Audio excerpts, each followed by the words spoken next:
মেয়েরা হচ্ছে হোটেলের ম্যানেজারের মতো, যার যেমন আবদার তাকে সেইভাবেই দেওয়া লাগে। মশলাগুলো আমি এই যে ব্লেন্ড করে নেব। ছোট মেয়ের আবদার রোস্ট খাবে, বড় মেয়ে বলছে না, নানুর মতো আলু দিয়ে লাল লাল ঝোল রান্না করে দাও। ওর বাবার আবার আর এক রান্না, তার ডায়াবেটিক, সে তো আলু খেতে পারবে না, তার জন্য এবার অন্যভাবে রান্না করতে হবে। কত জ্বালা বলো, কী আর করা, সবার আবদারই মেটাতে হবে। মা তো আমি, তাই সবার দিকেই খেয়াল রাখতে হবে। শুরু হয়ে গেছে রান্না। এটা হচ্ছে আমার ছোট মেয়ের জন্য রোস্ট রান্না করছি।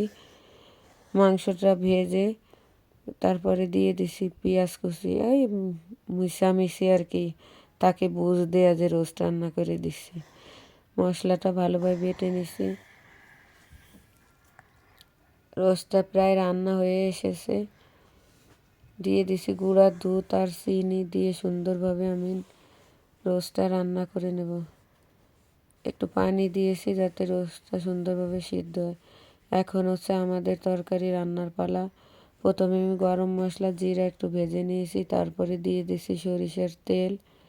তেলের ভিতরে একটু শুকনো মরিচ, গরম মশলা ফোড়ন দিয়ে তার ভিতর দিয়ে দিছি পেঁয়াজ কুচি আর একটু রসুন দেওয়া হলে তারপরে মাংস আর আলু আর দিয়েছি একটু লাউ দিয়ে সুন্দরভাবে আমি মাংসটা কষাবো।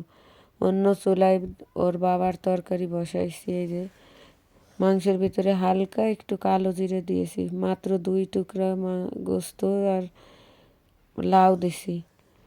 মশলা দিয়ে এখন আমি 2 চুলায় 2 মাংসের তরকারি কষাবো। এর মশলাগুলো আমি সব একসাথেই ব্লেন্ড করে নিছি।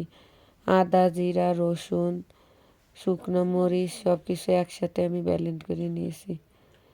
দেখেন আমি এক এক করে আর শুকনো মশলাগুলো দিয়ে দিলাম। মাংসে আর কি যেসব মশলাগুলো দেয়, ধনে জিরা, ওগুলো তো আগে করছি, শুধু ধনেটা দেওয়া হয়নি, সেই গুঁড়াটা দিলাম। এখন দিয়ে 2 চুলায় 2 তরকারি সুন্দরভাবে রান্না করছি। এখন আমি মশলাটা ভেজে রেখেছিলাম সেগুলো গুঁড়া করব। এই মশলাটা তরকারির শেষে দিলে খুবই সুন্দর ফ্লেভার বেরোয় আর খেতেও খুব মজা লাগে।